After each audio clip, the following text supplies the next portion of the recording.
अमरावती जिल्ह्यात अनेक गावांमध्ये पर्जन्यमापक यंत्र नसल्याने पावसाच्या अचूक नोंदी घेणं शक्य नाही। त्यामुळे पावसाच्या आकडेवारीवर आधारित पंचनाम्यांचे सध्याचे निकष बदलून सरसकट पंचनामे करण्याची गरज असल्याचं स्पष्ट मत राष्ट्रवादी काँग्रेस अजित पवार गटाचे आमदार संजय खोडके यांनी व्यक्त केले।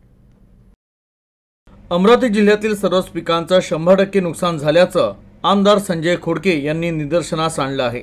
सततच्या पावसामुळे अमरावती जिल्ह्यातील खरीप पिकांचं मोठ्या प्रमाणात नुकसान झालं असून या नुकसानीचे तातडीने पंचनामे करावे अशी मागणी त्यांनी जिल्हाधिकाऱ्यांकडे केली आहे।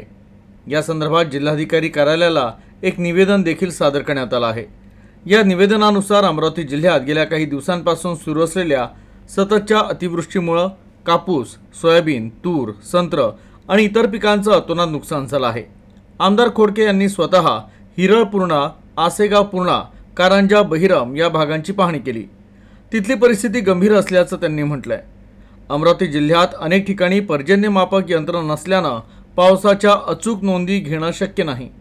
त्यामुळे पावसाच्या आकडेवारीवर आधारित पंचनाम्यांचे सध्याचे निकष बदलण्याची गरज असल्याचं आमदार खोडके म्हणाले।